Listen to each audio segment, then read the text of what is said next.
right, so we'll call the meeting to order at 6:02 p.m. If everyone's ready, and clerk, would you please call roll? Thank you. Commissioner Ahmad? Present. Commissioner Altamirano? Present. Commissioner Castro?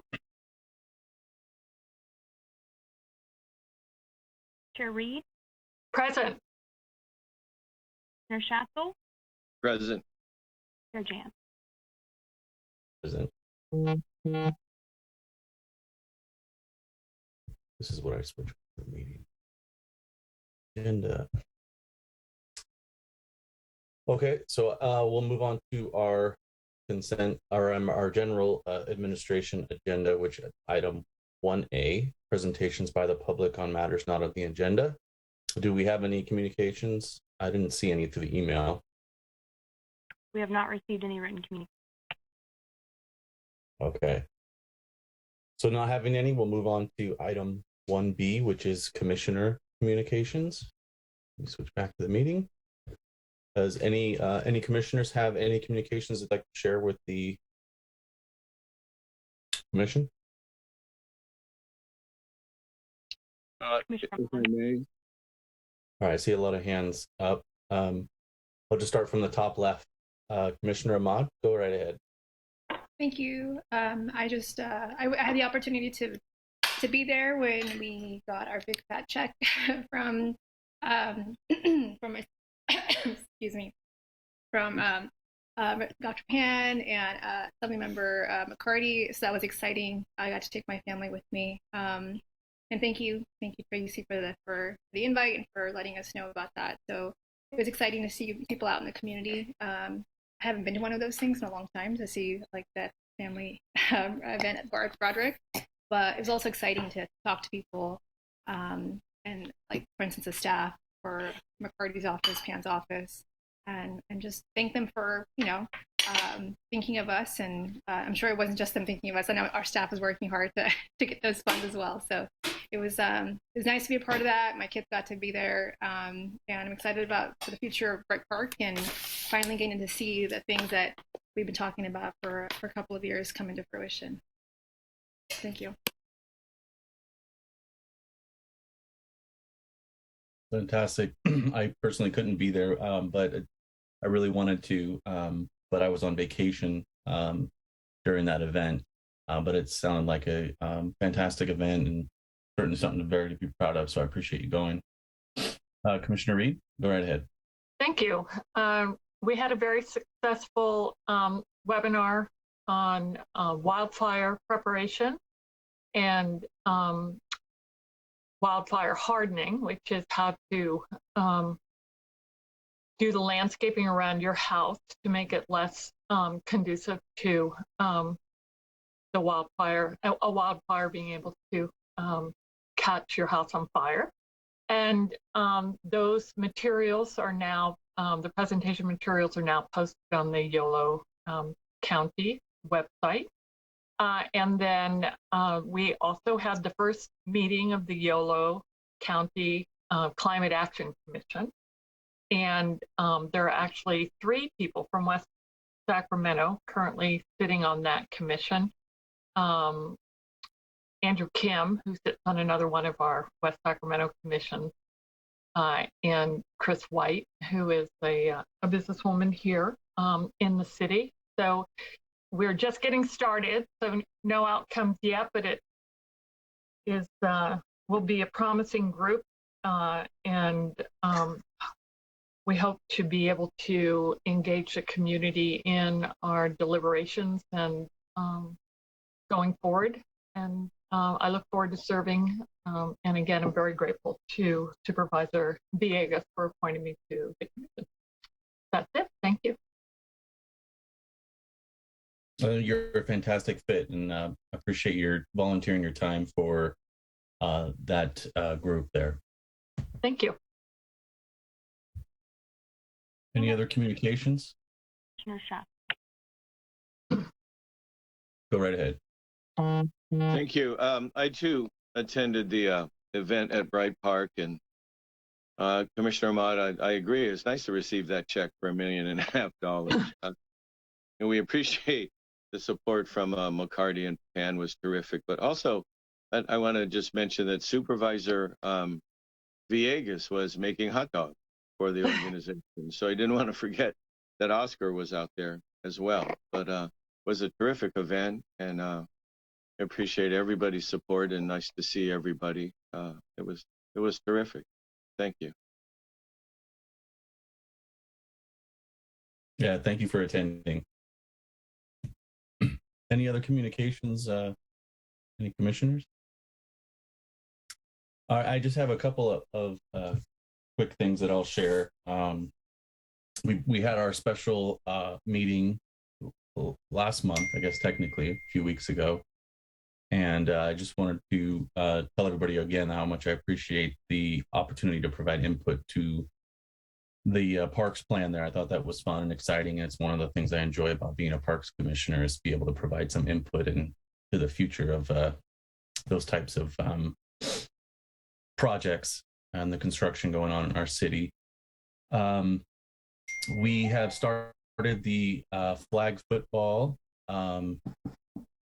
season that started a few weeks back, and so I want to thank the park staff for painting the fields and the people who are out there. Dion has been running the program from the parks staff, and he's been doing a fantastic job keeping everything on time and organized. And the referees are out there having a good time. We're all having fun. The kids are having a good time playing, and there's some pretty good football being played, which is kind of fun to see those age groups. So that's been exciting. Those games go on every Saturday, I believe, from around noon till about 4 o'clock. If you want to come check out some of the kids playing flag football over at Bridgeway Lake Park. And I did get a communication from someone in the community regarding lighting on the tennis courts over at the recreation center, at the rec center. And so I just wanted to communicate that they had some concern about when the lighting would go in, particularly when the fall back in time, the daylight savings time changes. It's going to be very limited to be able to play tennis in the afternoon after work hours without any lighting. And I just want to give the opportunity for staff to maybe provide some feedback to the community regarding any plans for lighting on the tennis courts, or when that project might take place, any updates there. Yes, thank you. I too have received a few emails recently regarding the lighting, and we've actually had lighting for the tennis courts at the rec center included in our proposed budget for the last several years. It's getting ready to come back to council again, probably in November. We divided our budget into two parts this year. We took the first part, which is our general O&M, and those CIP projects that had time constraints and time sensitivities that needed to be acted upon sooner. And now we're getting ready to take the second wave of CIP projects. We do have an item for rec center lighting. I think in the last few budget cycles, we just had COVID hit, and there was a lot of uncertainty about how that was going to impact our general fund and other sales tax measure revenues. And we just sort of pressed the pause button on a lot of projects that weren't absolutely critical. And now, as we have a better understanding of our budget impacts, have a little more confidence about funding available, we're taking our CIP projects forward. I am proposing at this point to use park impact fee funding for the tennis court lights, because it is a new feature, a new recreation feature, and it's eligible for those funds. And hopefully it'll get approved. It will take a little bit of time to get them designed and constructed, though. We have to coordinate all of our construction with high school activities as well.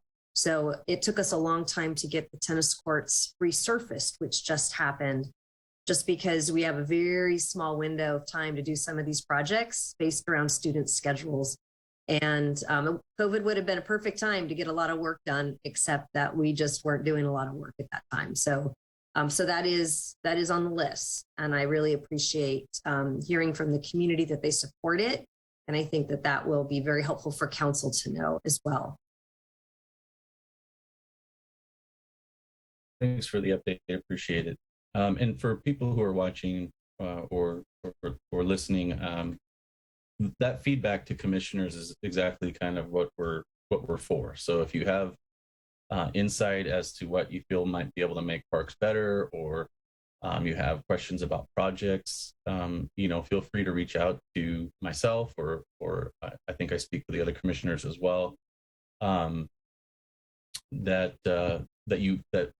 will make us aware of it, so we can ask questions, get updates, and provide feedback to you and the community. So thank you to the person who submitted that. And I just wanted to kind of make a comment that I'm sorry, I'm getting messages about a public comment. I know we passed that item, but I'm being informed that there's somebody here who wanted to make a live public comment. So maybe someone could advise me on how we handle that. Clerk, are we allowed to?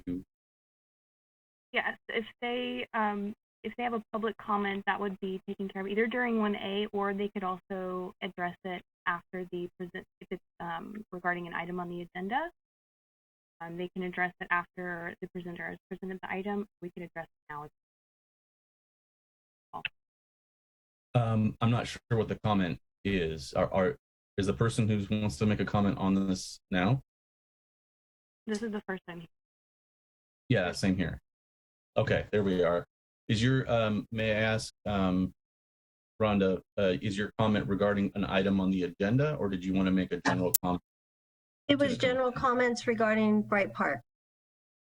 Okay, so if the commissioners are in favor, then we can back up real quick to our first item, item 1A, and listen to your comment. Just know that as commissioners, we're prohibited from responding if it's not on the agenda.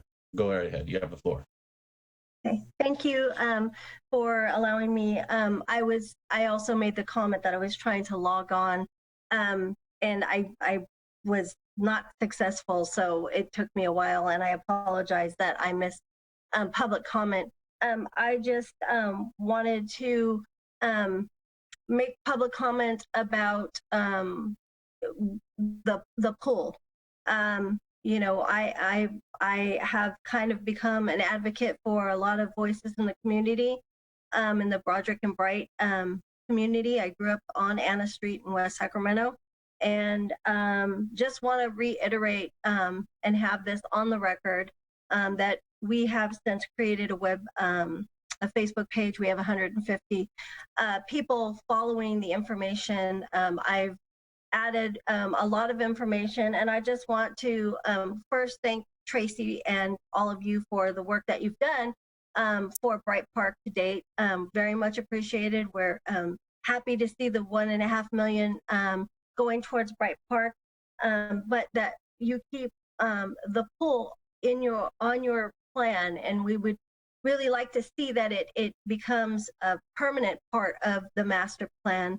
I will follow up with additional comments in writing, but I just wanted to emphasize that there is a desire for to be put back into the Bright Master Plan. I am also chairwoman for Buena Vista Rancheria Indians. Our tribe has donated $10,000 towards Bright Park, and we would definitely want to continue to be a partner to make sure that the improvements and including the pool would be made. So I just wanted to put that out there, and thank you for that opportunity. Absolutely. Thank you for coming on and taking your time to share that with us. We appreciate it. There was another item I wanted to communicate, and that was, I believe Commissioner McKay has resigned the position. So I was curious as to what our plan is, or how the process is going forward regarding filling that position, or will an alternate step in for the remainder of the term, or what are we planning to do with that seat? Thank you, Chair Jans. Yes, Commissioner McTighe moved out of the area, so she's no longer eligible to serve on the commission. We actually have another vacancy on the Arts, Culture, and Historic Preservation Commission that my department also oversees. So both of those positions have been advertised, and the mayor is in the process right now of reviewing applications.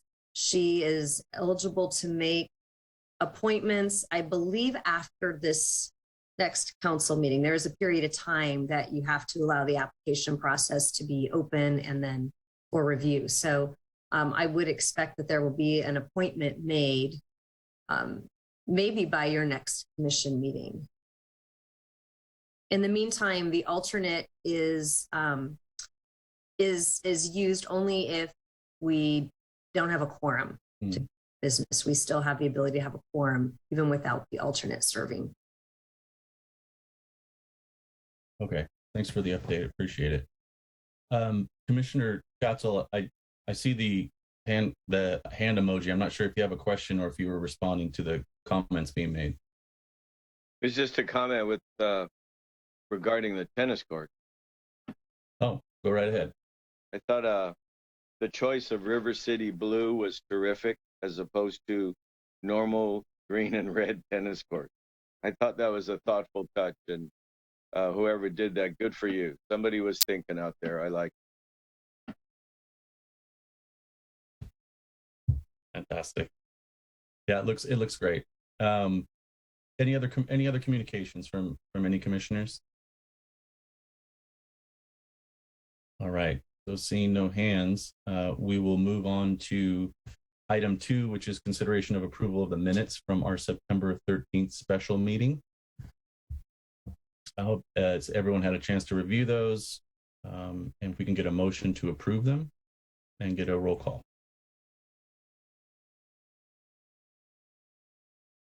I move approval. Second.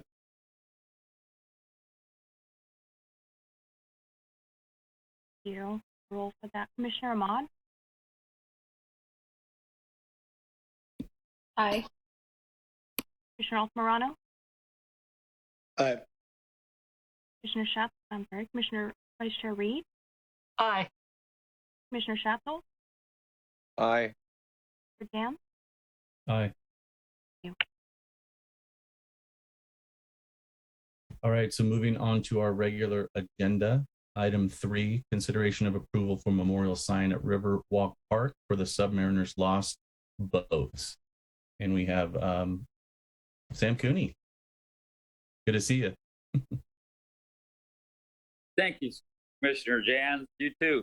So I, working with the group, the Mariners group, they added some language at the Commission's request to include reference to Mare Island Naval Shipyard, the boats and the young men and women that perished during their service on the submarines built at Mare Island, and included a little language about service and honor of brave men and women who are serving now and who will serve in the future beneath the oceans of the world. They also downsized the monument from 5 feet by 6 feet to just a little over 5 feet wide at the base, 4 feet at the top, and then a little over 3 feet tall. So it's more fitting in size with the location. The location is shown in the attachment as far as being to the left side of the Veterans Memorial on the Riverwalk Park. There is a spot inside the planter area that would more than accommodate the memorial. Anyway, the hopes were to go ahead and get the commission to give us final approval, and then they could start installation process. It's going to take a little bit of time, but it should be in hopefully by mid next year. They're having a challenge finding a monument company locally that has the ability to construct a monument. So I think they went north, either Reading or Red Bluff, and I think they found a company that was able and willing to actually donate the service, which is pretty outstanding if you think about it. It's not an inexpensive piece of work, but they felt strongly enough to donate that service for the memorial. Anyway, like I said, we were just asking Commission to go ahead and approve the final design and language, and then we can move on with the project.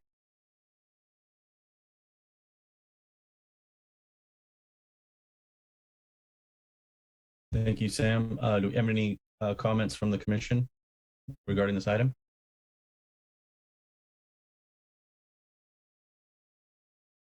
All right, I'm going to bring this back up. I saw the design. I think the location looks fantastic. There's a lot of foot traffic in that area near the bridge there. Oh, here's the language. Yeah, I think it's fantastic. And I believe we had a presentation from a gentleman on this a few meetings back. And forgive me, but I don't remember the gentleman's name. But I think we were all touched by the idea, and it's even more heartwarming to hear that this will be donated.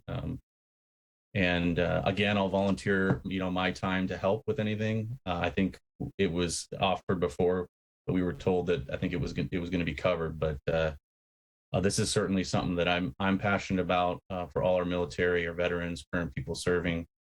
So I'm very much proud to be a part of it if I can, and certainly approve what's being done here. So you have all my favor, certainly. So thanks again for bringing this to us, and for everyone who put the work in to get this project done. I think it's certainly great to honor all of these people who served our country. And I think to have it right there by the water is going to be a fantastic location. So very good. Thanks again. Absolutely.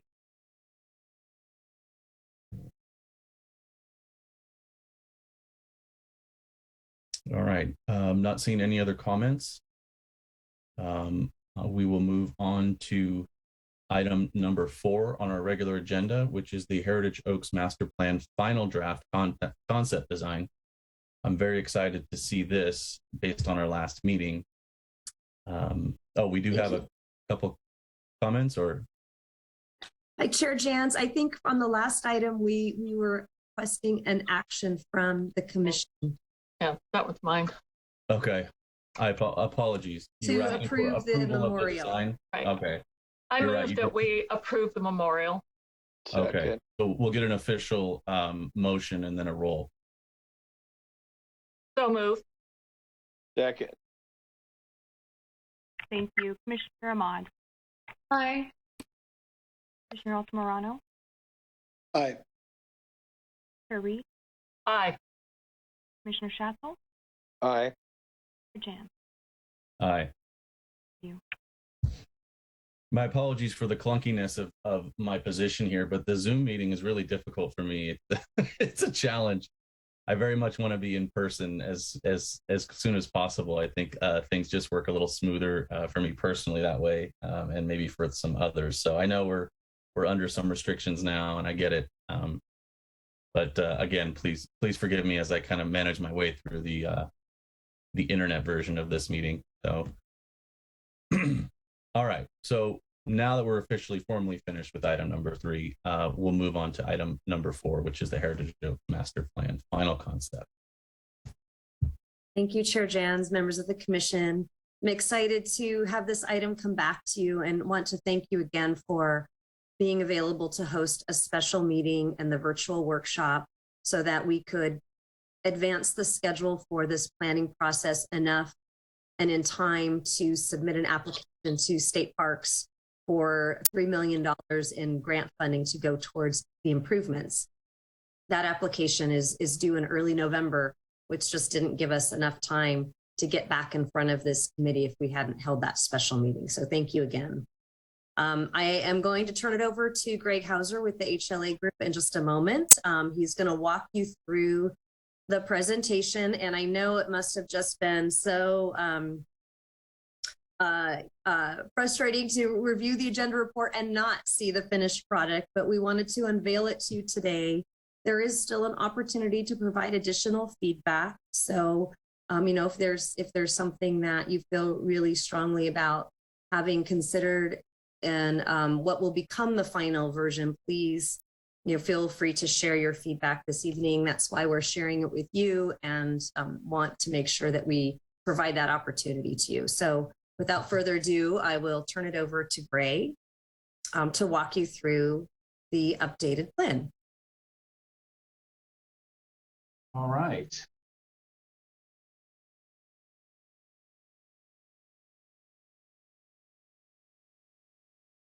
Can you all see my screen? Yes, we see Yeah. Tahoe. Oh, you see Tahoe. That's the wrong screen.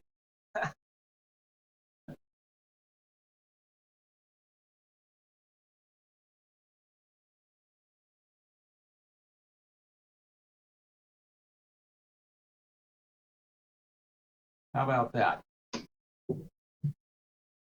Perfect. All right. Well, thank you very much, everyone, for joining us again. HLA Group has been a really exciting project for us, and working with the city again on another great park project. And so I wanted to walk you through kind of the next iteration of the master plan that we've arrived at, and we've had a lot of great feedback from the community and our local stakeholder group, and are excited to share this with you. So without further ado, there we go. I know a lot of you know probably where the site is, but I just want to take a few seconds just to reorient everybody again. Heritage Oaks is a total 9-acre site. It's bordered by Lake Washington Boulevard here on the bottom, and then Village Parkway here, and then Greenbrier Road is along in here. So those are the main boundaries of our site. Again, we are looking at the master plan for the entire site. As you know, that there are existing features there at the site, with the treetop sack being the most prominent.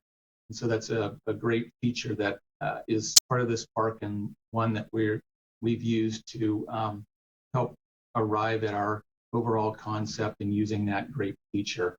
Part of that facility is a concession building and a parking lot with that's an existing parking lot, and then a small play area that's located here, and some sidewalk improvements along Lake Washington Boulevard. We've shown the master plan that you'll see. We've incorporated the alignment for this new future roundabout that will be there in the future as well. So just to remind everybody again, we had a really great community outreach and engagement effort that was started in late July. And we started off with a daytime event on the 29th of July, where we solicited feedback from users of the site. We were actually out on the site. And then again on Family Fun Friday event at the site as well that evening. So some great feedback from the community, and we actually engaged them in sort of asking them sort of some of the primary amenities that they thought they might like to see at this project. We then put together, in cooperation with the city, an online survey, and received about 287 responses. So some great feedback on that. And along with that, we had a scavenger hunt in the park, where we asked, in incorporation with a scavenger hunt, we asked questions about the park and what features they might like to see. Out of this community feedback, we garnered a lot of, like I said, a lot of results. And this just shows sort of a summary of sort of the prioritized park activities and amenities that the community commented on. So you can I won't go through all of these, but you can see some of the top vote getters were, specialty gardens and walking paths. Again, I think a lot of people were, they like the natural aspect of the site, which is a great feature of the site. So a lot of these are sort of play off of that and will be nice to incorporate. Other comments that we received just from verbal feedback and email responses are listed here. Again, a lot of emphasis on shade over the play area. There was many comments on that. There was a few comments on sports-related courts and fields that incorporate soccer and tennis play, and then just incorporating more seating and items like that within the park.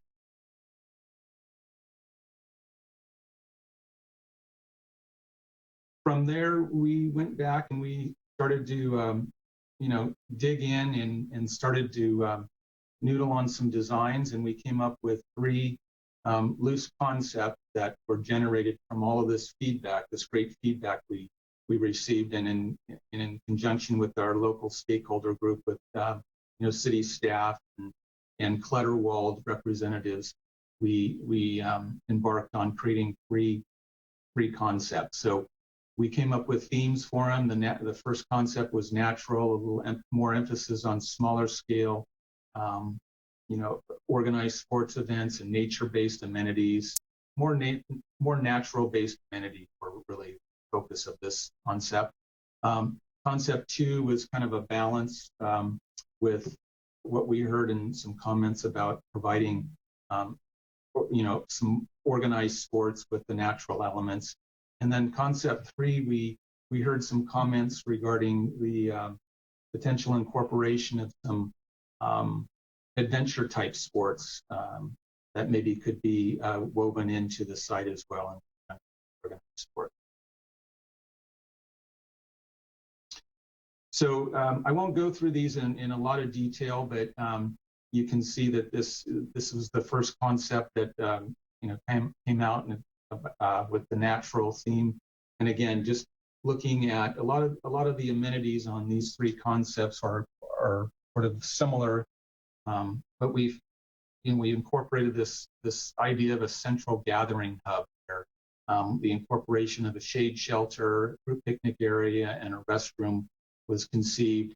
A play area with potential water play element. This one had a sort of swale that sort of bisected in front and separated the Clutterwald facility here. This one did not include any expansion of the parking lot, so we kept the parking lot as is, and then looked at this area over here as the opportunity for some larger turf area that would help house some levels of organized sports, including soccer, some volleyball courts that could be incorporated in this area. And then looking at how we could play off of this existing play area here and maybe add a little bit more natural-based play elements over in this area, and then some demonstration meditative gardens on this side of the park. Again, trying to play off of that sort of passive side of the park and incorporating what we felt was best to be over on that side of the park. The second concept we came up with was called balance, and again, you'll see a lot of the similar features with the central gathering hub and plaza of the park, a play area, and another incorporation of a second play area. And then this one looked at including some expansion of the parking lot. So this is the existing drive of the parking lot that's there now. And so we looked at expanding with the hammerhead design over here, and then also a turnaround for passenger drop-off opportunities here. And then again, shade was an important comment that we heard as far as incorporating into the existing play area. So all of the concepts, we incorporated a shade shelter over the existing play area. Again, looking at this opportunity to to include more passive sort of use, with the demonstration gardens being over in this area as well, and a small informal picnic grove over here. And then I forgot to mention too, but on these concepts, we looked at providing sort of an entry feature off of Greenbrier Road here to serve these neighbors over here and access them to the site as well. This one also incorporated a notion of a little bit more of a formalized amphitheater as well. And so we showed some imagery about what that could look like, and not a formal amphitheater, but maybe a couple terraces that were incorporated into the turf was the idea here. And then we also had the incorporation of some sports courts, multi-sport court, and then a small skate feature that was located right over in. And then concept plan number 3, we called Adventure. And again, similar features with this, just a little different configuration, but again, a central gathering plaza and hub that kind of serves as a central focus of the park. We like the idea of potentially including more of a passenger drop-off. And again, we heard that parking was somewhat, a little bit of additional parking was somewhat desired. So we tried to serve both worlds on that. But the idea was that a lot of people could come and drop off and enjoy the park in that fashion. This feature here was an idea of a little bit more formalized amphitheater that would house low-scale events, but it was located directly behind the Clutterwald concession building in this scheme. Water play area here, and this one also included the incorporation of a BMX pump track and skills facility, and so that was located here as well. And we thought it would be kind of cool to explore the notion of having a portion of it sort of go through the trees and be carefully integrated within this tree canopy. And so there was an open area here that we thought maybe that could be an idea that might be worth exploring. And so you'll see a lot of similarities with more of the passive opportunities and amenities on this side of the park to take advantage of that more natural setting on the site. So from there, after preparing those concepts, we heard stakeholder feedback and from our local city staff, and with the athletic groups, and maintenance and fire, and Clutterwald, and they gave us some nice comments regarding SEPTED and making sure that we incorporate lighting and avoiding large berms that will limit views. A lot of comments were that the site appeared to be too small to really house more athletic and larger scale athletic programming use. So the preference was for more flexible turf space to house all kinds of, just give it a lot of more flexibility instead of being a more programmed sports field type element. They reminded us that the new sports complex and dog park are planned for other park sites nearby, so that those features might not be as important for this particular site. We got some comments from the community about tennis courts, but we heard that Bright Park has some facilities that, again, maybe this site wasn't as conducive to the incorporation of tennis courts. Some of these other things too, that you just to remind everybody that there's an existing skate park nearby, and then also a pump track is planned for West Acre Park as well. And then we heard too that expanding the parking in some way, I think, would have been they thought was important to really look at, and if we are going to be increasing the use of the park site itself. So that was some good feedback that we received there.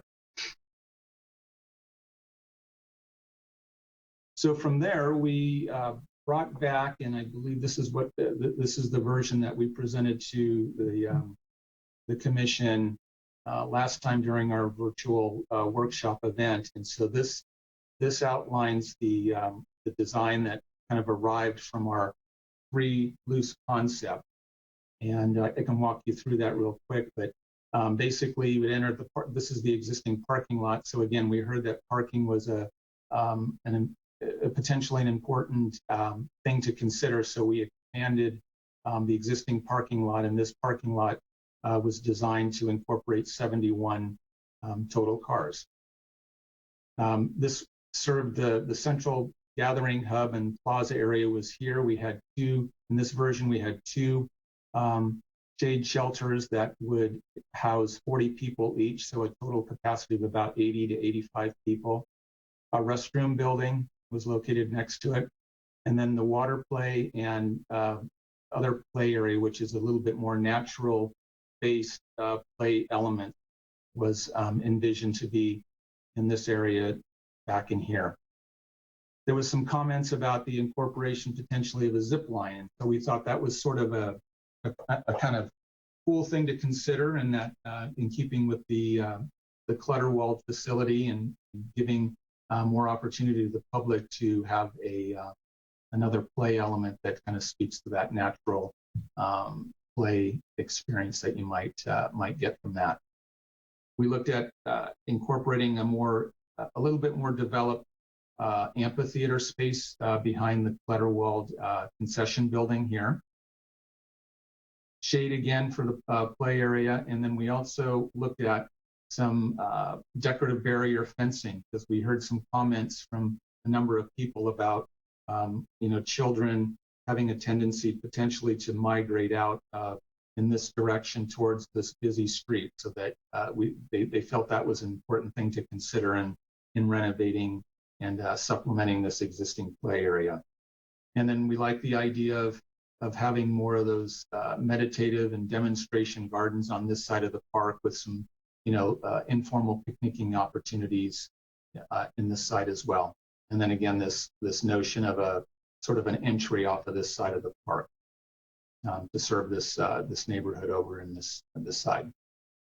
And then we looked at keeping that the idea of a BMX skills practice area, and there was several people like this notion of having it sort of tucked into the trees and carefully situated, that it's not disturbing the roots of the trees, but just felt like that was a good, potentially a good element to have in this park as well.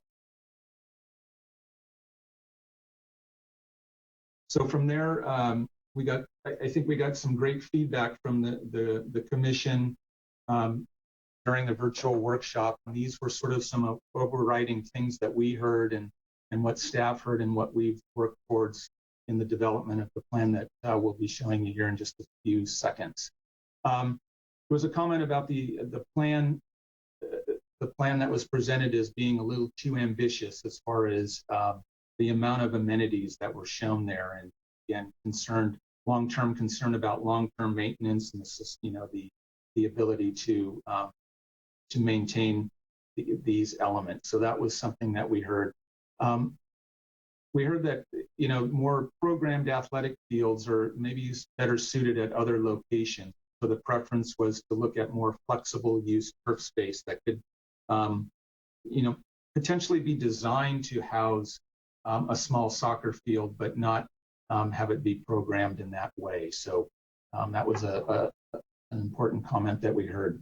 Again, looking at potential for the park being maybe a little too many program spaces. So again, looking at simplifying and allowing for a little bit more of this self-exploration. I think one of the things that we took out of the meeting too is this notion, I believe it was Commissioner Jans who brought up that parks are for discovery, and this is a wonderful site to sort of to embrace that. Got this huge natural beauty to it. So we kind of glommed onto that and felt that that was an important thing, that an overriding concept that I think in moving forward we we really thought a lot about. But we had included a small skate area and water feature in that design, and so I think the preference was maybe leaning more towards the water feature of some sort. There was some, I think, some good feedback about water features being, depending on how it was designed, you know, a nice element that could be incorporated into the site. We heard again that additional fencing around the existing play area was very important for safety. And then we heard some comments about the rethinking of the amphitheater, what we termed as the amphitheater, and maybe there was some comments about the potential for housing more loud events, just not having the site not be real conducive to that. So thinking about that and rethinking that maybe it needs to become more of a not as programmed as an amphitheater, but maybe a more of a flexible use space that you could house a low level sort of event, but it could also be just a gathering space as well. And then we heard with the BMX course and where it was located, you know, thinking about improving the connections to and from that BMX course and how those connections would impact other park users. So we heard that comment a few times and looked at that in this next iteration. So where that led us is where we are at today. And so you will see some similarities from the last version, but and I'll walk you through this. And what we'll do, what we did last time, is we kind of did a tour, a clockwise tour around this. I'm going to do the same thing, but you'll see that, you know, we kept the parking lot largely intact from where what we had shown on the previous version. We kept the gathering and plaza and main focus of the park pretty much the same. We reduced the structure down to only a single shade structure, and with a restroom building here. The play area, the natural-based play area, is located here, and next to it is a water play area. And I have a little bit more detail that will show you on this here in a few minutes. But we really gave a lot of thought to this this water play and how it can be designed to be a little bit more on the natural side of things instead of what you might see in a community park, for example. We looked at these two spaces too to potentially get away from, again, being a little bit not as formal. So these would remain as more flexible use spaces that could be used again to do a wide variety of events and gathering opportunities. The space behind the existing concession building, we heard that maybe that would be good to keep pretty much largely intact in the way it is now, in a very much more natural state. And this is sort of the entry that they use into their facility. So keeping that sort of that ideal in place was something that we explored and we thought would be good to allow that to happen here. The play area, again, with shade. And then again, we've incorporated some decorative fencing that sort of wraps around on this side, around this side, and along in here as well. And then on this side is, again, the more passive use demonstration, meditative gardens areas, a small picnic, informal picnic area here. And then this serves as sort of Clutterwald's staging area, if you will, that they have a very informal staging area there now that they could do, you know, do some activities that are associated with the treetop facility at the location. We looked at incorporating a small area of turf at this entry, just again to thinking about how people would arrive at the site from this direction. And if you wanted to, you could come in and throw a blanket down or throw a Frisbee or, you know, do any number of things in this small little area here. And then incorporating more of an informal DG sort of pathway that kind of bisects through the oak grove here along Greenbrier. We thought was important. And again, this notion of getting people, sort of more access into the facility to really take advantage of that great event and feature that's part of the park now. On this concept, we incorporated, a central pathway system that bisects the site this way, but then we also, in previous versions, we had this concept of boardwalk. So we thought that was sort of a neat way to play off of that natural sense of the site. So this dark line represents a boardwalk that experience that you would get and access through this side of the park as well. So I will, again, go in clockwise fashion. And so, again, just a little bit more level detail on this. So again, this is a shade shelter here that would house about 45 people. The restroom building is on this side of that. And then we looked at, just again, this is this open plaza area that could serve as a gathering space, and just it sort of serves as a central focus of the park. And so we just included some imagery to sort of relay sort of that idea that this plaza space could include. We would have barbecues and ample seating and shaded, a very shaded environment is what we envision here. And then playing off of the existing concession building, we thought these structures could kind of take on that same sort of architecture and to help blend in and unify those structures on the site.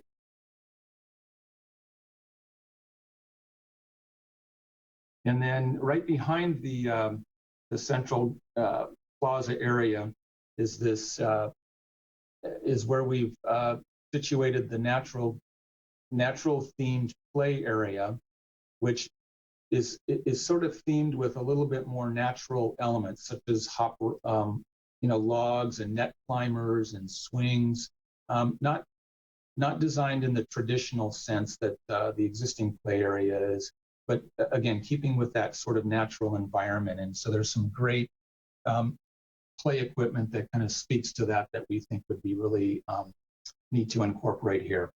And then this is our idea of the water play area. And so again, we thought about how we could blend in this element in, again, and playing off of that natural aesthetic of the park. And so we pulled some imagery of other parks that have this idea of this running water and recirculated water that runs in sort of this serpentine river runnel, if you will, that starts here at some sort of spray element. Maybe it's coming out of a muraled wall or something like that, and the water originates there, kind of comes down and collects into this collection pool here that kids can hang out in. And this would all be sort of not all paving, but we could incorporate some planting pockets in here just to give it some shaded environment, since it is fairly open. But a couple images here, and then incorporating maybe some low flow water jets that might be incorporated in this area as well, we thought would be neat to explore. And then a couple elements, a couple play elements here that kind of help showcase and visualize what we are thinking about for this natural play area. And then over along the corner of Village Parkway and Lake Washington Boulevard is this concept of creating just an open turf play area and field area that, again, as I spoke of before, it's an unprogrammed sort of space. And again, you come and throw the Frisbee around, you can have a portable soccer goal that you might have a low level practice run here. This is still sized to fit a U10 field, but it wouldn't be necessarily programmed in that way. So again, we heard a lot of comments about that last time and thought that was important to take advantage of, and just gives a lot of flexibility to the site. We have some fitness stations along this pathway located here and then up in here as well. And then well, I'll get to that on another slide, but this is where we moved the BMX skills facility over on this side out of the grove over here. And then we thought too, in keeping with the on-site storm drain basin that's there now, that we thought an opportunity might exist on this corner to help retain some of that water on site and create a sort of a cool naturalistic feature over on this corner. So we thought that was important to explore as well.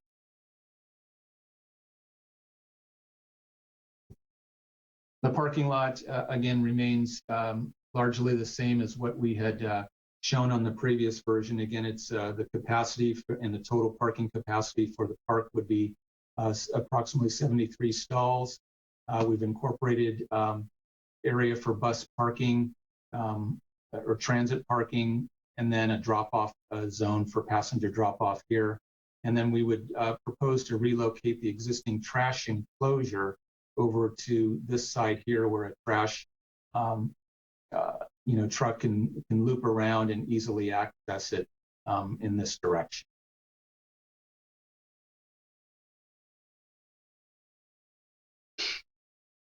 And then this is again a little blow up of this idea of these very flexible use and event spaces that we could create in these zones. And this event space here, gathering area, is just the idea of an open turf panel and using this as again with spill out area off of this plaza next to the shade shelter. And so this whole zone becomes very flexible use if you wanted to have a small gathering or a staged event.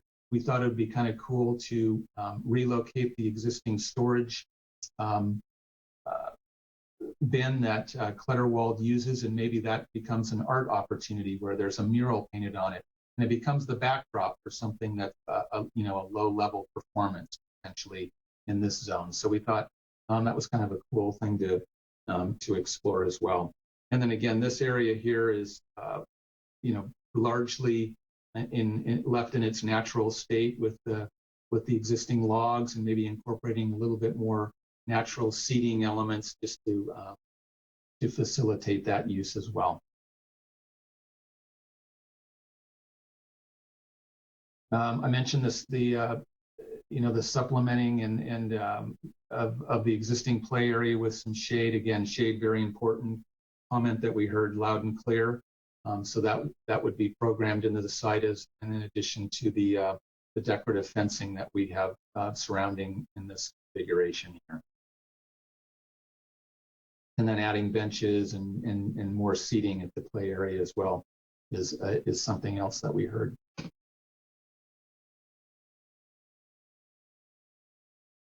Again, the site, this is on the far west side of the site, again, taking advantage of sort of the natural, passive, environment that's on this side of the park. We thought this would still remain a really good spot for this idea of demonstration and healing gardens and, themed gardens that could be created that, that instill sort of this more passive use and kind of contemplative feeling that you would experience in these areas. And then just the incorporation of sort of an informal picnic grove that, just a collection of tables, benches, boulders, just again, playing off of that sort of natural feature. This little element right here is Clutterwald's Discovery Station, which they think is a very important aspect to their facility. So we wanted to retain that and respect that use as well.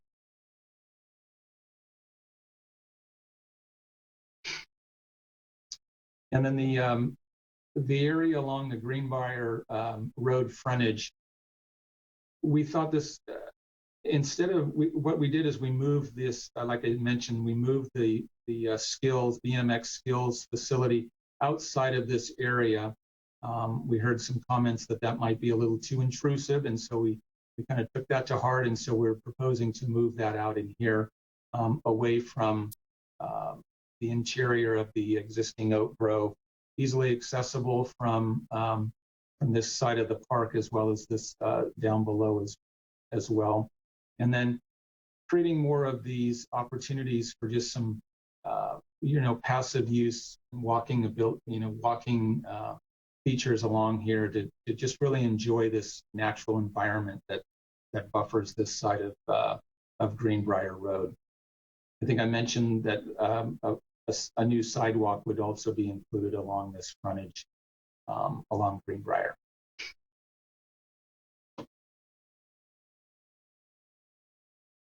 So that kind of gives you a quick tour of the site. And so just kind of looking ahead, we have a couple key dates that we're looking towards. As Tracy said, we're working towards the city council meeting and having this presented at the city council meeting in a couple weeks. So any feedback that we receive from the commission tonight, we'll do our best to get those incorporated the best we can for that next meeting. And then also there is a Arts, Culture, and Historic Commission meeting planned for the 25th.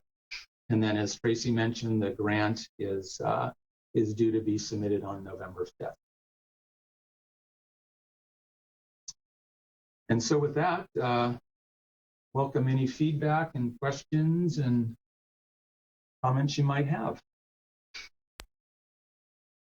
Greg, I just wanted to add, thank you for doing a great job walking through that. We heard also a lot of feedback about sustainability. And so even though at this level, it might not be as easy to see all of the sustainable features, the intent is to create as much sustainability in this plan as we can in all aspects. So working with permeable surfaces, exploring solar, water recycling, if we want, land on having the water feature, all of that will definitely be taken into consideration. Mm-hmm.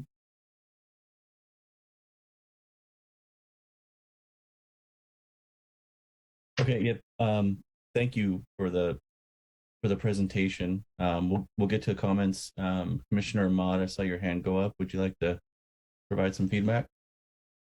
Thank you, Commissioner Jans. Thank you, Greg, for the presentation.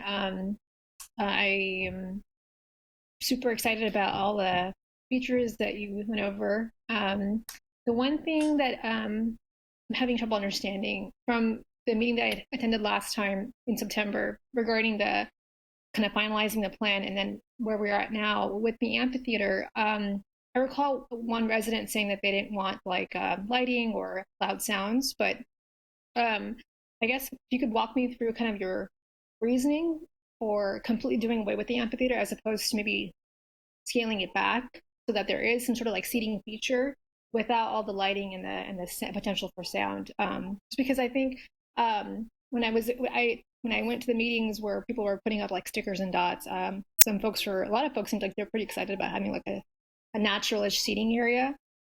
Maybe I wasn't envisioning that correctly, but and going back to what you had said about keeping in line with the sort of natural scape of this park and at its core, kind of what it means to residents and to folks around.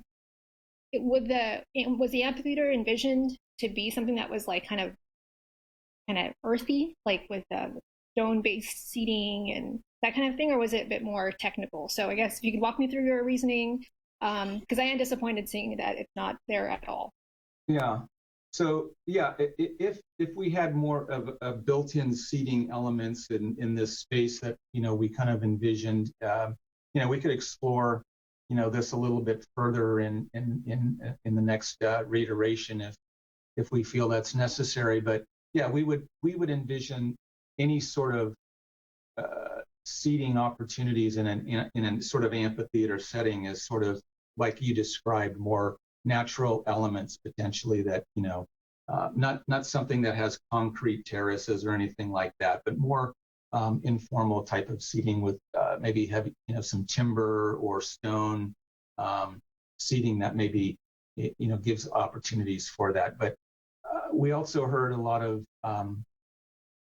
a lot of comments about the potential for noise if there was more of a formalized amphitheater. And so we sort of took that to heart, but we also didn't want to discount the ability for the city to house, events. And so that's why we've kind of sort of coded it as more of an sort of an informal and flexible use space that you could throw out. You could set up a small little performance stage area here and then have some seating provided in that area. So again, I think we were just thinking of having it be not as programmed as a seating amphitheater, I think is what we were thinking about at this point. Yeah, I see what you're saying.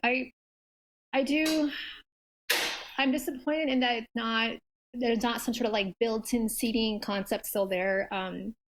Because I was thinking in terms of like from the art perspective, like we don't have any kind of area in West Sacramento that allows for someone to like have a show. Like I have a performance background. I've done theater, I've done spoken word, and we don't have any kind of like public free space that allows for a stage to be had. I understand this is like sort of a multi-use, sort of a creative space, but it's kind of, in my perspective, it seems like it's too much of a blank canvas. So if there's a way to incorporate something that alludes to the design of an amphitheater in the most loose way possible, I think, and I understand the thing about noise and such, but like you had said, it's going to happen to a certain extent. We have Treetop here right now, and we hear people screaming on zip lines all the time, so people can complain about that as well. But I would urge you all to try to see if you can incorporate that. Like I said, I was excited about having a space to have theater outdoors during the day even. And right now we don't have any, I can't think of any place in our city where we can have sort of like a gathering space, albeit during the day. But yeah, that's kind of my. Yeah, I think this space right in here is it's large enough and situated where that could be more of that seating sort of element maybe can be explored in that area. So I think that area still serves that overall function. It's just the detail of how much of that type seating elements that I think maybe what you're speaking of is maybe more of a permanent seating kind of facility. Is that right? Yeah. And just, I think there was a picture that was used in one of the meetings. Yeah. Mm-hmm. Yeah, so something like that could be incorporated. I think that would be beneficial.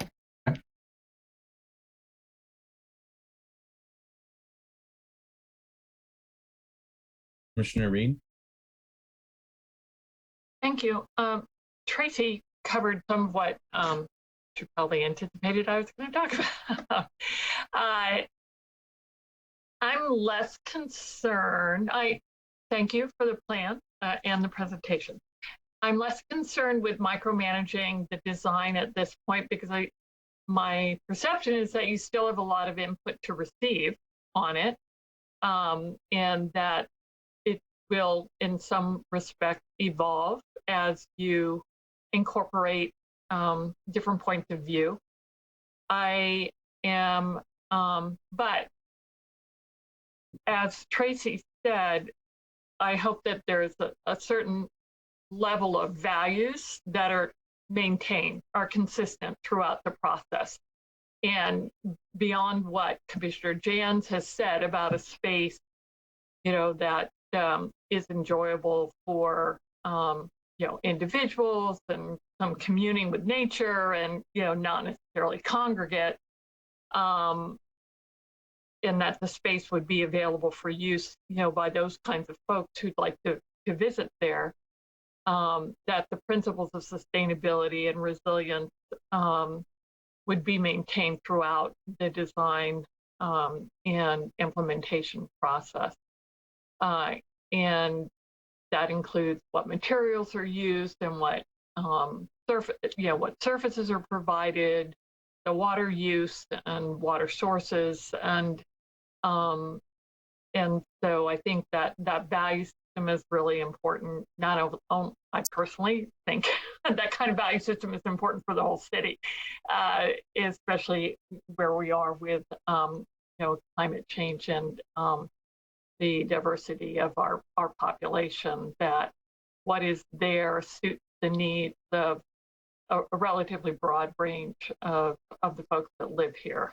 So things that older people like myself would enjoy, or people with disabilities, might have access to, as well as our young children and folks of different cultural backgrounds. So I'm not, other than I appreciate what Commissioner Ahmad is saying, and my only suggestion there would be that I'm familiar with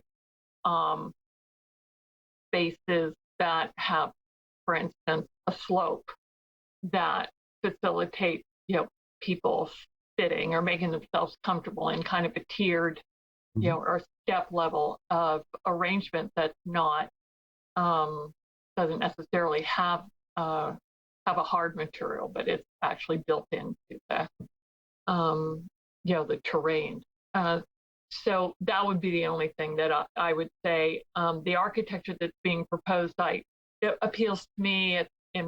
From what I can see, it reflects some of the mid-century modern architecture that is pervasive throughout the city, and I live in a mid-century modern house, so I find that very appealing as well, and reflective of the city. So that's all really I have to say. I understand that it's the process, and that it's iterative, and that it's continuing. So I appreciate the opportunity to provide some input, and I especially appreciate all the outreach and inclusion that you've incorporated into this process for the development of the master plan. So thank you. Mm-hmm.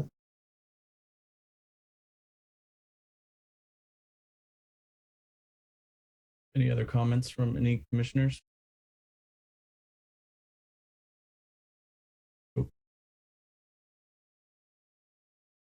Commissioner Altamirano? Yeah, I just want to second Commissioner Ahmad on the theater proposal. I was looking forward to seeing some kind of built-in steps or seating just to accommodate people there. I think this could be, where I came from in San Mateo, they did events on Thursdays during the summer, just like small bands would play. I know the noise is a concern, but drawing people to this park, it would be a great thing to see some of that included for a multi-purpose area like that. I do like the BMX being in there now that it is an Olympic sport, and the thought of a future Olympian training at that BMX course is kind of amazing to feat. The design overall, it looked great to me. I know a lot of hard work went into this, so I applaud you guys that are putting this together.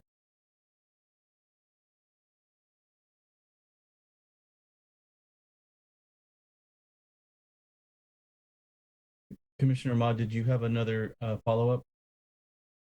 Oh yeah, I think they had mentioned of an outdoor classroom, and I don't know if that was also being talked about with the amphitheater, or if that was something separate. And I wanted to distinguish that, if that's distinguishable.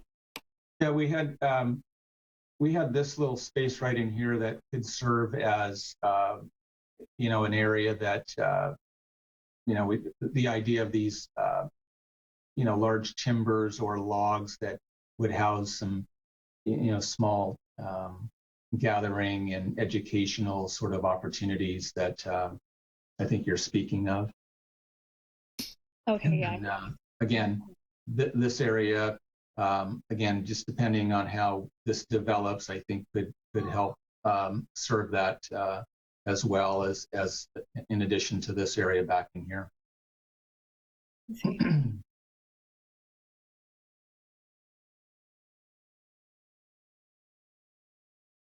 All right. So if I could provide some feedback as well. Again, to echo what Commissioner Altamirano said, I applaud all the effort that's going into this, and I really enjoy being a part of the input process.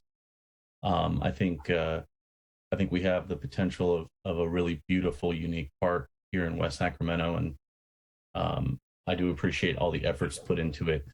I also second what Commissioner Ahmad said. I believe when we discussed the amphitheater, there was some concern over loud performances out of respect for the neighbors, and we had some questions regarding, power supplied to the stage, and then we discussed. I think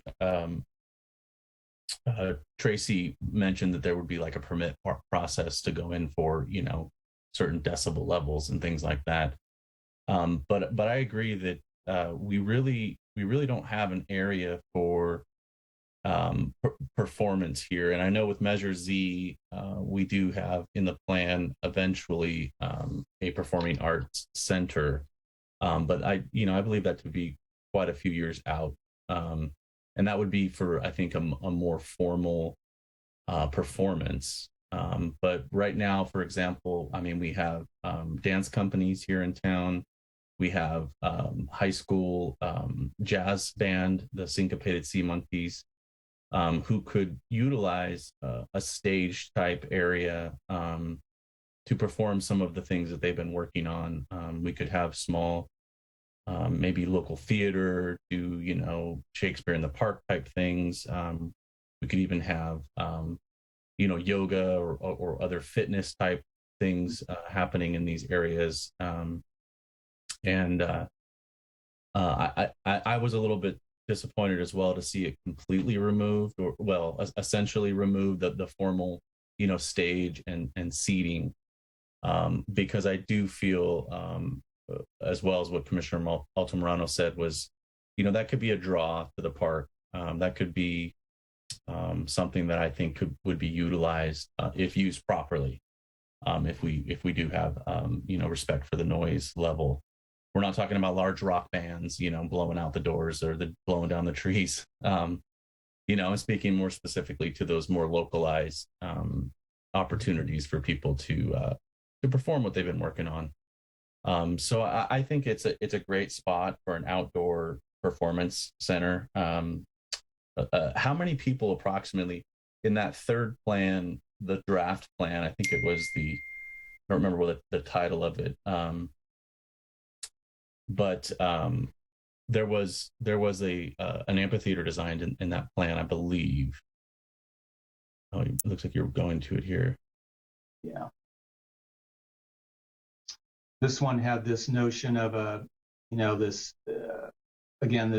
area where this would be for the stage area, and this sort of natural tiered seating here. And in this scheme, it was here. And then the other one, I think, this one. This one had a little bit more, it had a little bit more of that formality. How many people approximately would that particular plan, if it was kept that way, how many people would that approximately seat? I'm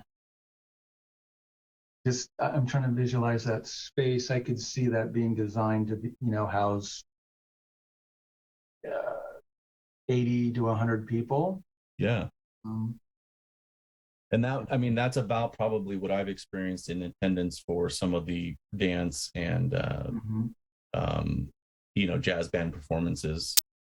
And the parking lot would certainly provide that space for that many people to attend. Personally, I would think I was one of the people who would like the ambition of some of the original designs, but I do understand, and I hear the concern over maintenance and the ability to maintain, something at that level. But to me, and this is just, my opinion, but I kind of envision this park as being that park of kind of discovery, where you can go and do a bunch of different things at the park. You can jog the trails, you can walk them, you can see a performance, you can play in the water, you can kind of, so me personally, I kind of like a blend of that last adventure plan kind of blended with the final master plan. And again, that's just kind of, my input. I like that amphitheater design, and I think if we just manage it correctly, we can kind of have some harmony with the neighbors and the noise level, but still provide some sort of an area for performing arts and creativity and things like that. So that was my thought on the amphitheater. So the concession stand is going to be utilized and run by, I'm assuming, the Clutterwall folks. Is that right? Yeah, the existing building that's there right now is their building. It's where they run their business operations, and they also have concessions. And their concessions will be expanding in the future. Okay. They run the patio behind, and generally use the area between the concession building, and the ropes course. So immediately north of the concession building is sort of their path of getting people checked in and walking to the course. So we're trying to be mindful about their business operations, even though they can shift a little bit, just trying to align as much as we can with what makes sense for their business operations. Now, Okay, and would a formal amphitheater interfere with that at all? That the location of having the amphitheater right behind their building wasn't ideal for them because they have a lot of gathering needs there, and they have their patio there. So you'd have to coordinate anything that happens in the amphitheater with their business operations just to make sure there's no conflicts. So that location's a little problematic. We did get some really good feedback from our special events committee, who is responsible for reviewing and approving all of the special event permits throughout the city. And one thing they did mention about this site, excuse me, is that there really is no parking on Village Parkway or Lake Washington. It's not a very big site. So if we want to think about programming with an amphitheater, it's not going to be easy to accommodate really large events without impacting the residents that live in the neighborhood. That's where everybody's going to park. So it's just something to be mindful of. We can certainly limit the number of occurrences. We can limit size to help reduce impacts to the neighborhood, but it is kind of a constrained site given its location.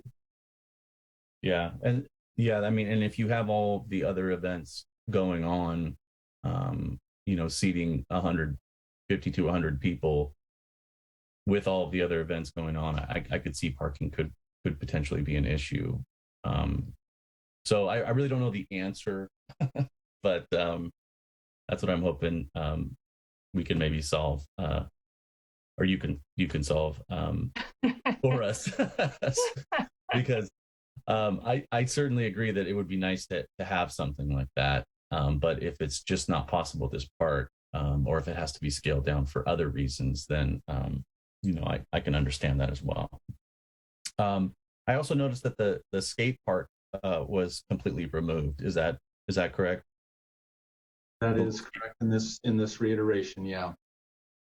And was that just for spacing, or to provide kind of more natural elements? Yeah, I think we looked at the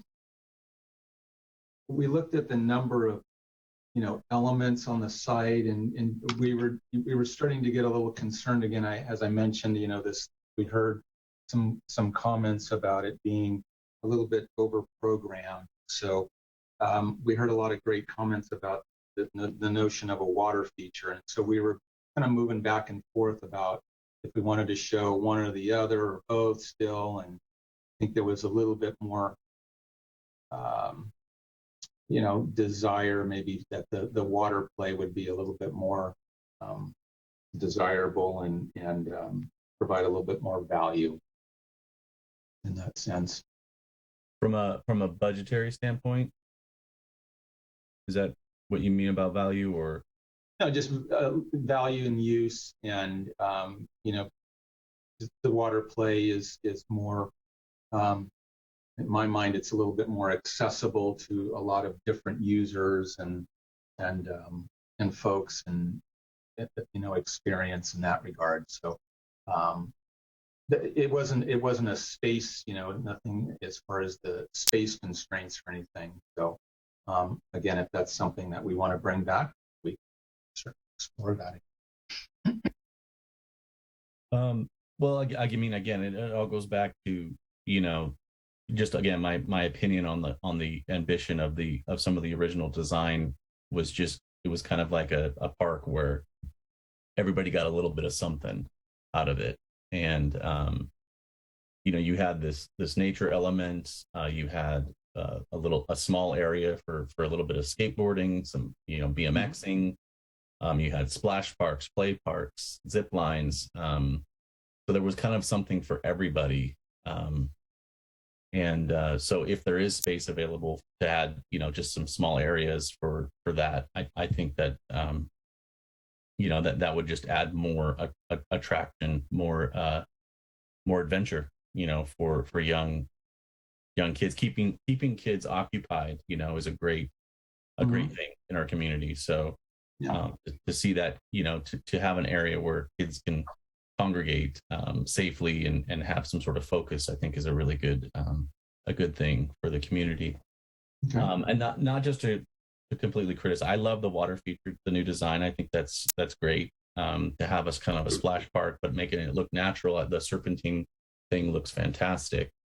And I do love the kind of the multi-use, non-programmed field area. I think in some of the original designs, I felt like having a committed area didn't fit with the rest of the park, and it would fit more in a more of a complex where people can gather on multiple soccer fields or multiple tennis courts, and go there specifically for that. So I am happy to see that we kind of have a little bit of a multi-use element where people can do whatever they like in kind of that open field area.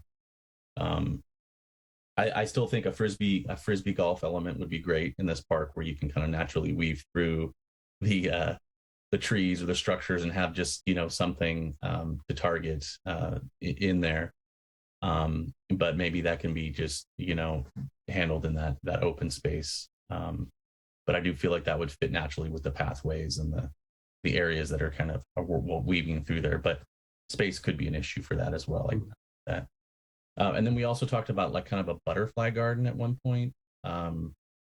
That it sounds like it may be that space over to the west. That could be incorporated is what we were thinking over on this side. Perfect. These sort of specialty gardens is what we thought here. We don't have a lot of detail, but that use, that sort of idea of these specialty gardens, we thought would be served well over on that side. Yeah, fantastic. I love it. I mean, I think this park is going to be fantastic when it's finished, and it's going to be something I think that's going to really shine in our community because of all the different elements that are blended in here and all the thought and input that's gone into it. Mm-hmm. Like I said, it's kind of, to me, I've always kind of envisioned this spot as being kind of an adventure park where everyone can kind of come and do a little bit of something that interests them, or find a new interest, right? Something that they didn't know they really enjoyed doing until they went to the park and, found a new adventure, found a love for nature, found a love for water, or for zip lining or BMXing or football, whatever it may be. And that's what I kind of see this park as being, having the potential for. So, yeah, fantastic. Thank you. Thanks for all the great comments. Any other comments on the master plan for Heritage Oaks? I think Commissioner Schatzel. No, I didn't see. Okay, Commissioner Schatzel, go right ahead. Yeah, thank you. When this land area was originally included in the park master plan, there were no houses, no village parkway, no Southport Town Center. So you can imagine how stunning the oak trees were when there were no houses. It was nothing. The oak trees were just phenomenal. And it was included in the park plan because we knew we had to find a way to preserve the oak trees so they didn't go condo or they didn't get bulldozed and turned into houses. the original thought behind that was to design a park around it that would be driven by the oak trees, how to enhance the oak trees, how to enhance the area. Even though we knew houses and roads and everything would soon be built around it. I think a lot of ideas we've been brought up here, in my view, are terrific and are needed in the community, but in other facilities. This is not a 30-acre facility. This is a smaller facility with the main theme and point being the nature, outdoor, oak tree driven approach. I don't think BMX fits in this site at all. I don't think skate park fits here at all. Our experience with amphitheaters, and there's a natural way to do it, and that's terrific, and it's a great idea. We have to be a little careful because in our experience, the request for the amphitheater for a baby shower of 50 turns into be 150 people, and 2 guitars for music turns into be a lot louder, and now we don't have enough parking. But I like the amphitheater idea. I think that a natural way to do it would be good, I think. So that's my concern. I think we're trying to put too many elements into too small a space. My discussion with staff is they're concerned about the maintenance requirement.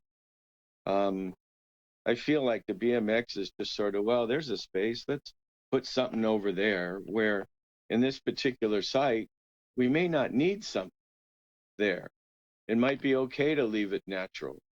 It might be okay to maybe have another just, informal area. I like the informal areas near the houses. They're hopefully more quiet, not as intrusive into the neighborhood.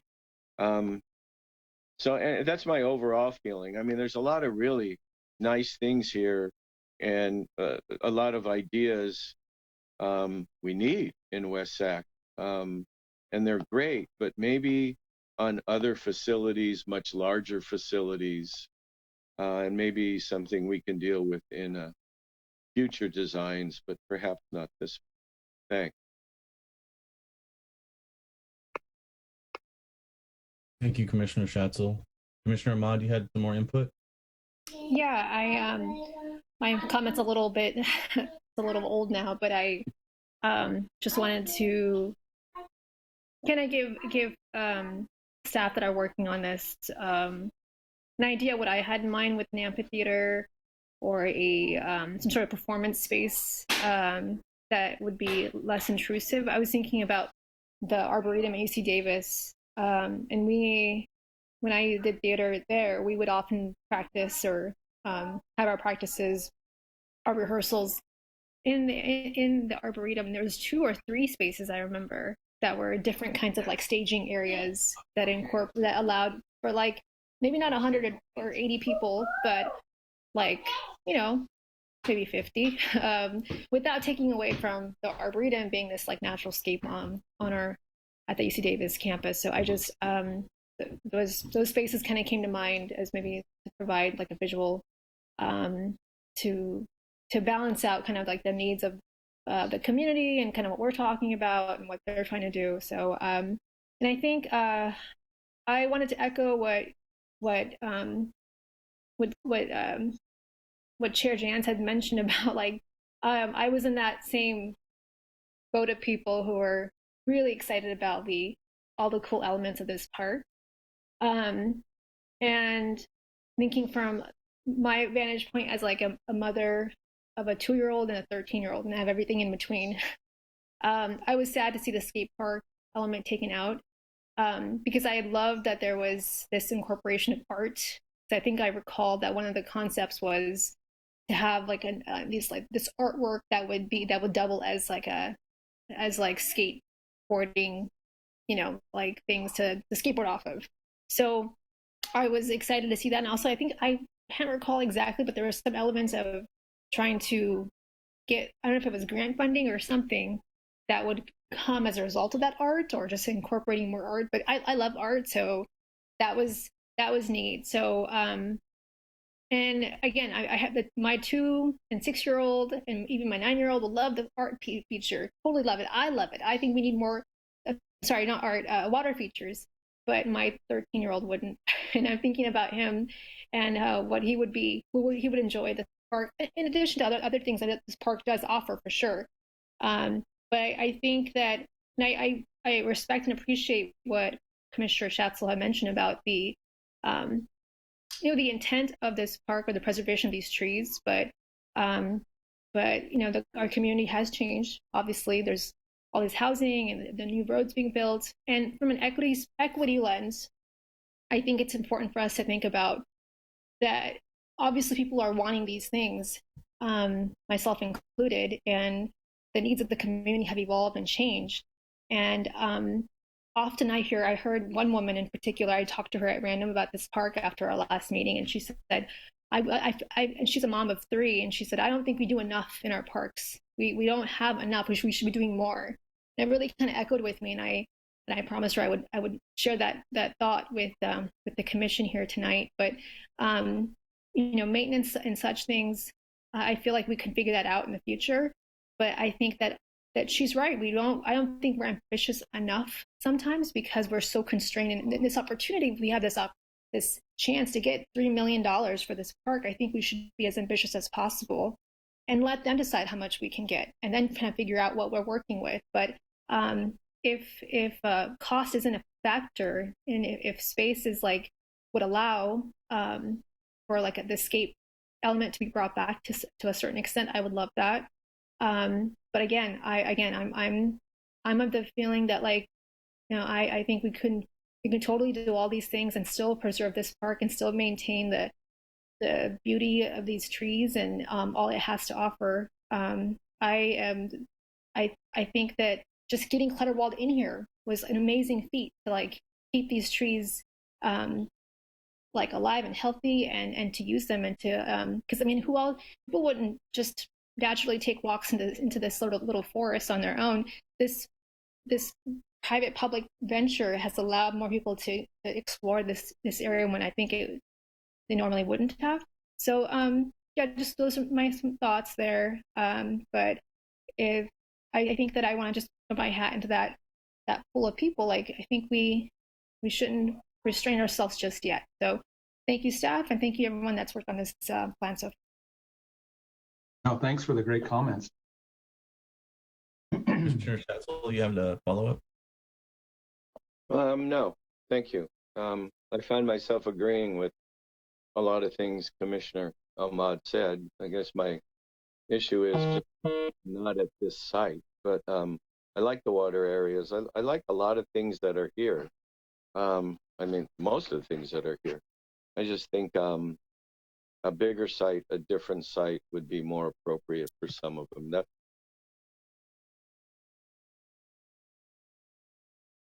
Well, I'm certain we all agree that we appreciate the opportunity to provide, our input. Being a member of a few different boards of organized sports, everyone has input on how something should be approached, and just to have the opportunity to provide different perspective and different ideas is much appreciated. And now staff and Greg at HLA, you have the task of trying to meet expectations and fit it all into the space, and then try to find a way to maintain it and do what's doable. But I know that we all have faith in city staff and their ability to get things done. In my experience on this commission, it never cease to be amazed by the ability to obtain funding and to provide different unique elements to our park. So once again, we appreciate the effort. We have a lot of great ideas to be thought about carefully and how they'll be done, and we appreciate the effort you're all taking to get it all finished and then eventually built. So thank you for all the commissioners for all your input. I really like hearing everybody's perspective, through their own lens. A lot of these stuff, I don't think about. I think about it, in the way that my mind works. But to hear from others and how they approach it is always interesting and welcomed. So thank you to all the comments from everyone. Yes, I totally echo that. There's great comments, and I think we got some good direction here, and we'll go back and talk with Tracy. And I think regarding the amphitheater, and that if we choose to put a little bit more emphasis on that, I think we have the area that I think would serve that well. It's just and how it's sort of organized and detailed, I think is something that I think we can certainly look very closely at. Yeah, and I appreciate Commissioner Ahmad's comment about the artwork too, because I do remember that as well, about incorporating art with just some elements to skate around and have some fun with. And I do see a lot of trees on this. Just to clarify, the gray outlines, those are all trees that are currently there, correct? These are all the existing oak trees. And the colored trees, the green and the yellow areas are new trees. Yeah, that's correct. Mm-hmm. Yeah. So it seems like it's going to be a heavily vegetative park. Is that even a word? It's so it looks to me like a lot of those oak trees will be preserved along with new trees for shading. So I think I appreciate all the thought you put into this. Tracy, will there be another opportunity to review the plan again in the future?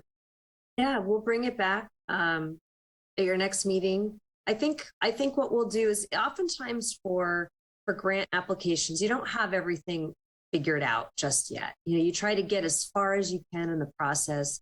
You want to tell a compelling story to be really competitive for the funds. So we want to make sure we have enough of a design to share that gives state parks an idea of the features this park will have and the opportunities that will be available for this particular program. It is focused a little bit more on recreation and tourism. So I think the ropes course really is a regional draw, and we have an opportunity to build on that by creating amenities that help to expand their reach, but then also provide other really unique experiences for our own community. And I just need to get far enough along in the design to tell that story, but it doesn't have to be final. The maximum amount of money I can ask for is $3 million. I know that this park is going to cost more than $3 million. So I'm not going to have a problem identifying $3 million worth of funding need. And so I'll get as far as I can go with what we have now and what evolves, but we can come back to the commission. And even when I go to council in October, I might just take the resolution and say that, here's the draft to date. We're still working on it. Mm-hmm. It gives them an idea of what's being considered, but it's not final yet. So we can come back to the commission in December, and we can go back to council after that with a final plan for their consideration. So I think Greg and his team have just done a really good job of getting us far enough along to be able to, it's easier to react to things oftentimes than it is to just develop the concept. So it's really great feedback. We'll get to where we need to be, and we just don't have all the answers right now. So great. I'm looking forward to it. Thank you. All right. Thanks again, everyone. Thank you, Greg, for your time tonight. Most welcome. All right. So moving on to item number, you don't need an approval on this, correct? This is just yeah. Okay. Just feedback. Thank you. All right. So moving on to item number 5, the director's report, 5A. Thank you, Chair Jans, members of the commission. I got a few items to update you on, but I wanted to first turn it over to Paul Reyes so he could share some information about some activities that are coming up. Thank you, Tracy. Good evening, commissioners. Hello, everybody. I want to give a quick update on some of the wonderful things that are going on at the Recreation Center. While there's a mandate for a mask indoors, staff have done a wonderful job making sure that we're providing quality programs in a fun and safe environment. So they've been doing a wonderful job. And I do appreciate the comments, Chair Jans and Commissioner Schatzel, regarding the color coordination of the tennis courts and the participation of, it's great to have kids participate in some of the programs. And so get some feedback from you guys. So I do appreciate that. But staff have been doing a wonderful job. Quick update, adult volleyball, we've got 21 teams going on Tuesday and Thursday, all wearing masks. Adult softball is 35 teams going out at Bright Park. Adult basketball, 40 teams in both gyms on Sundays. Typically, we have about 65 teams, so that's a pretty good number, getting 40 teams there, all with masks on. Adult flag football is going on. In terms of youth sports, NFL flag, thank you, Commissioner Jans, Chair Jans. Junior NBA registrations are beginning now, which will start in December. Registrations beginning now. Program starts in December. And summer camp went very well this summer. A couple things that I want to highlight is the city and district collaboration. We did a golf and tennis collaboration. We did 2 sessions during the summer. We'll be doing a basketball clinic with the school again and the school coaches in January prior to the junior NBA starting. And then also we've got, we just did the pickleball courts, resurfacing the pickleball courts in August, and pickleball and tennis courts resurfacing. And we've got some pickleball teams. We've got a lot of tennis lessons going on during the weekends. And then in terms of health and wellness, we've got 12 cardio classes per week. They're all outdoors, of course. We've got an exciting turkey triathlon on Saturday, November 27th, which consists of spin, strength, and swimming. 20 clients in personal training. And then in June of 2021, we got 35 new pieces of cardio equipment. In terms of aquatics, great summer this year. Very careful with what was going on. We offered rec swim lessons, and lap swims. Lap swim's been going on since August of 2020. Teen after school program, great collaboration with the school. It's a free program for kids on Monday, Tuesday, and Thursday. And every Monday we participate with the school. The school has a rock climbing club that participates at the rec center, again, free to these kids. And we hope to be doing some things like traveling to Auburn to do some rock climbing, doing some coordination with the River City rowing and sailing clubs and things like that. So we've got a great collaboration with the school. Childcare, childcare is a big part of our membership. So we're doing a trial period, kind of a pilot program this month of August on Monday, Wednesdays, and Saturdays. It's minimal. We've done a survey out there. And so we're going to see what happens. And hopefully this progresses and get more and more people, which then in turn allows parents to drop off their child and participate at the rec center, develop more passes. And then, let's see. Oh, then lastly, the recreation department is implementing for the second year the safe trick or treat street in the parking lot, the rec center, and the River City High School on Saturday, October 30th, from 11 a.m. to 1 p.m. So come out and check it out. It's registration only online. We're looking to serve about 250 vehicles, and we're very excited, the entire rec team. Thank you. Thank you, Paul. Lots of great programs. I did also want to mention that our active aging program has been enhanced by the opening of the senior lounge. So we've had a lot of programs available virtually. Now we've got a lot more programs available in person at the community center. The senior lounge is now open on Tuesday, Wednesdays, and Thursdays from 9 to 11 and from 1 to 3 p.m. So we're really excited to have Zoom, Tai Chi, scrapbooking, line dancing, bingo, gaming, card making, chair exercise classes, all back in session at the community center, along with our adaptive recreation. We've got our leisure classes like archery, hip hop dance, tippy toe ballet happening also. And I wanted to update you on a couple of projects that you might hear about on social media, or you may have already heard about it if you've checked out the council agenda for tomorrow evening. So I just wanted to make sure you had the information as well. The first item is about Memorial Park, and we have a request into council tomorrow for some additional funding. This came together pretty quickly and very last minute, so we didn't have an opportunity to put together a formal report for commission for your review tonight. But we are asking for additional funding to complete the installation of a second scoreboard for the minor field at Memorial Park. We received a total of 3 scoreboards that were actually donated to Little League, 2 of which were planned to be located at Memorial Park. The other one was planned to replace the older scoreboard at Alice Norman. So it was great to get these donated scoreboards. 2 of the 3 sites already had existing scoreboards, so being able to exchange the new from the old was a pretty simple process. But the third one requires a lot of additional work because it doesn't have the footings or the electrical ready to receive a new scoreboard. And we think it's really important to finish that piece of the park.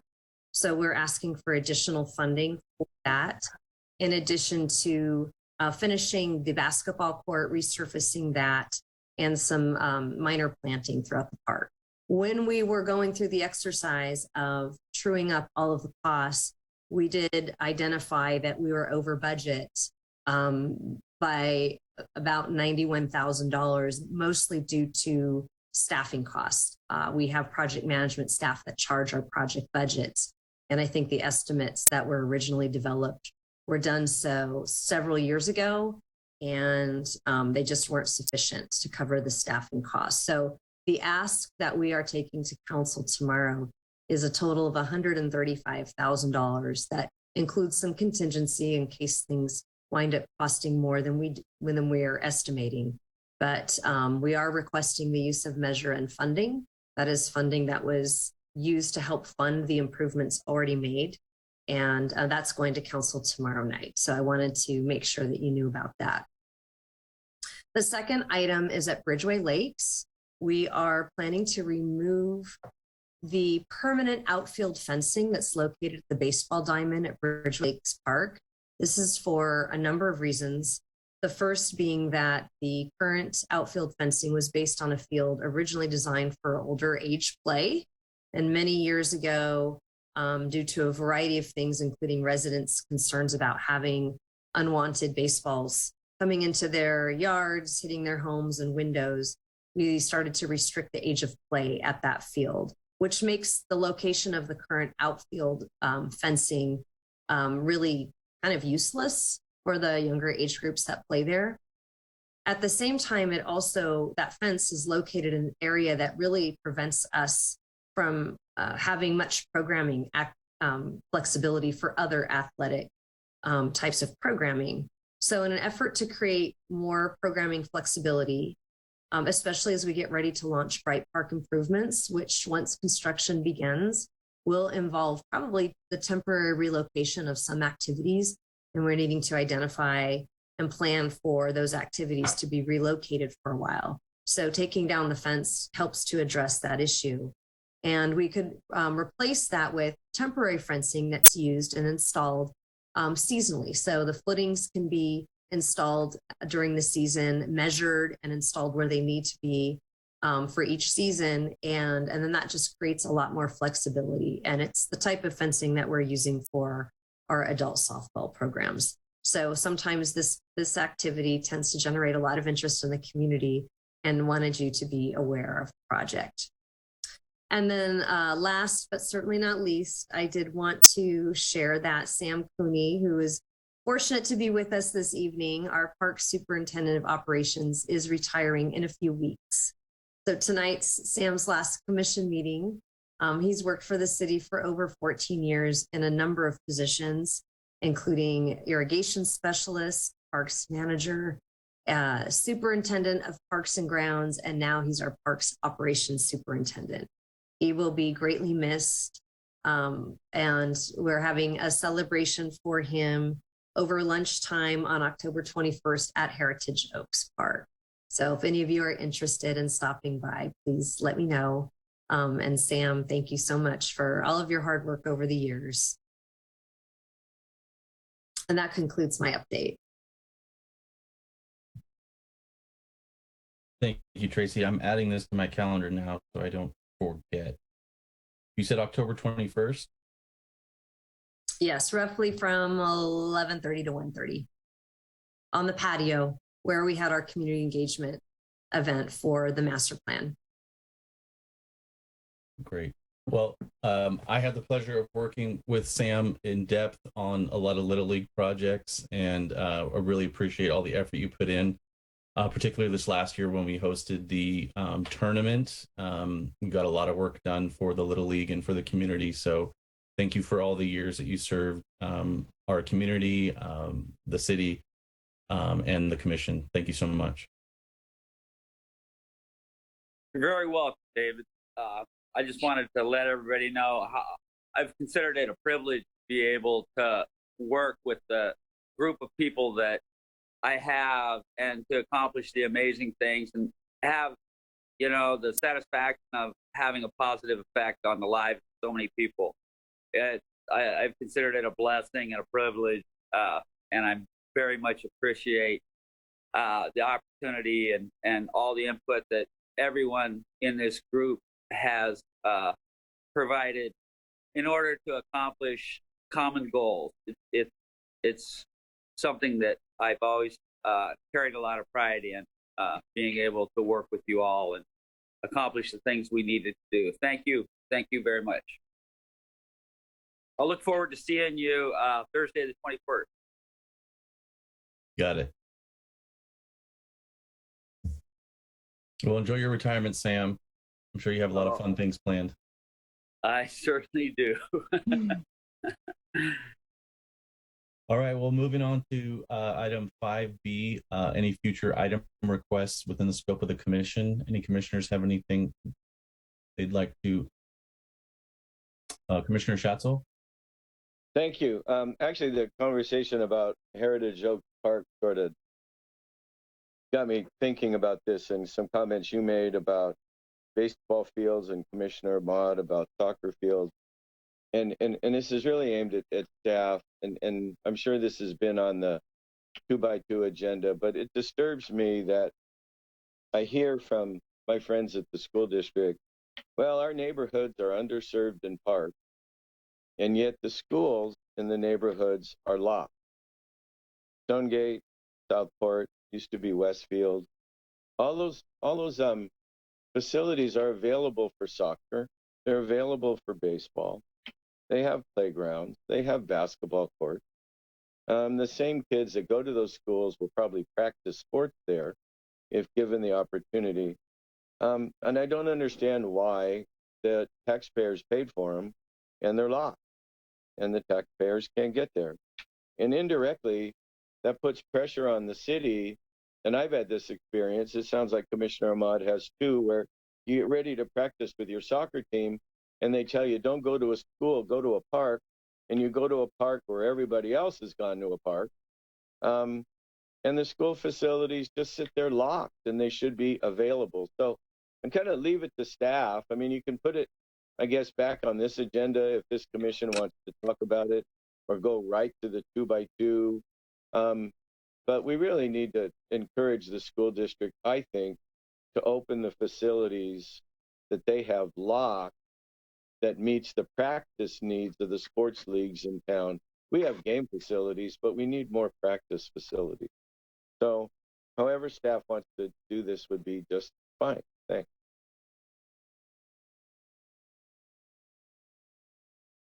Thank you, Commissioner Schatzel. Any other requests? I'd like to request, if possible, an update or a status on the water level at Bridgeway Lake Park. I know we talked about it, I think, briefly in the special meeting or maybe the meeting before. But just curious, I hear a lot of buzz about people wondering what's going on and what the plan is. So maybe in our next meeting, if you have an update or a resolution or even a cause as to why it's drastically low. It's almost seems like it's almost empty yet. So I just was curious if maybe you could update the commission so we can communicate that to the community. Absolutely. I had a little bit of information right now, just so you all have it in case you're approached by people. And did Sam already exit? He already exited. He's retired. There you go. So we have been having challenges in these drier years with Bridgeway Lakes. The lake was originally designed to have water levels maintained by groundwater. Groundwater just, percolating up through the system. And groundwater levels in the area have dropped over the last several years, which means that the lake levels are just, they're lower. And then it's meant to collect runoff from the Bridgeway Lakes development. So in wet years, when we have runoff, it does collect in the lake. But when we have dry years and multiple dry years back to back, we start to see those lake levels decline, and they decline because of the groundwater level and also because of evaporation. And we move water into the lake.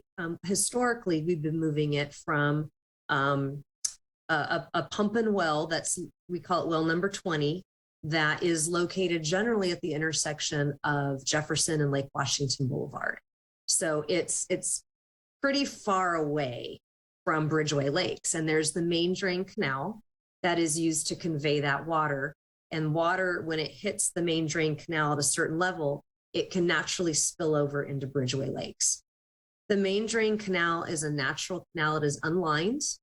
It's a long canal and has other outlets. So it's not an efficient way to move water to Bridgeway Lakes. A lot of the ground gets saturated first. There's still evaporation that takes place. So the water loss between when we pump it and when it hits Bridgeway Lakes is pretty significant. So we are right now exploring having a dedicated pump and well to maintain water levels at Bridgeway Lakes. It's much more effective to do it that way. We are having, council approved funding for us to evaluate that and construct those improvements based on a vetted process that's underway right now. So we have consultants that are looking at locations, they're looking at the hydrology, they're looking at the structural integrity of the retaining wall to make sure that we don't have any failures there because water levels have dropped. And they're looking at what the water needs are anticipated to be so that we can size the well and pump sufficiently to maintain lake levels.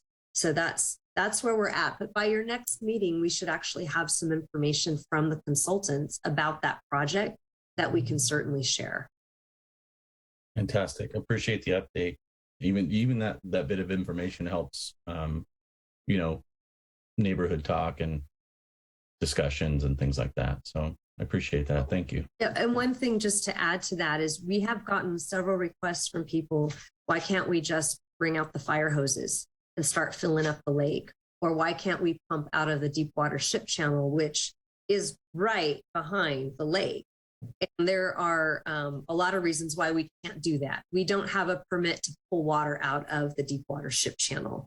That is a very lengthy and uncertain process and very expensive because you need to screen for fish. And so that is not really a feasible option, even though it's very close.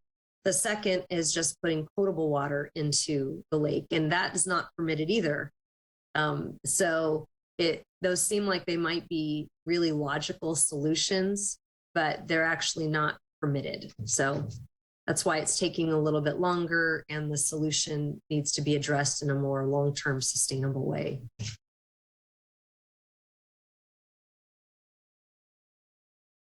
All right. Any other item requests? All right. Seeing none, I'd like to go ahead and call for a motion to adjourn. It's 8:06 p.m. Thank you again to the commission for volunteering your time, and all of city staff for staying late on your Tuesday night and spending your time with us. It's very much appreciated. I move we adjourn. I Second. second.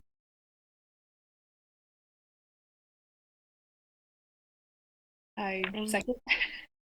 Thank you. Commissioner Ahmad, Aye. Commissioner Altamirano, Aye. Chair Reed, Aye. Commissioner Shackle, Aye, and thank you, everybody. It was a great meeting. Chair Jan. Aye.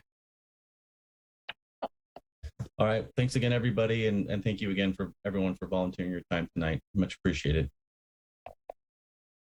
Happy Halloween. Good night.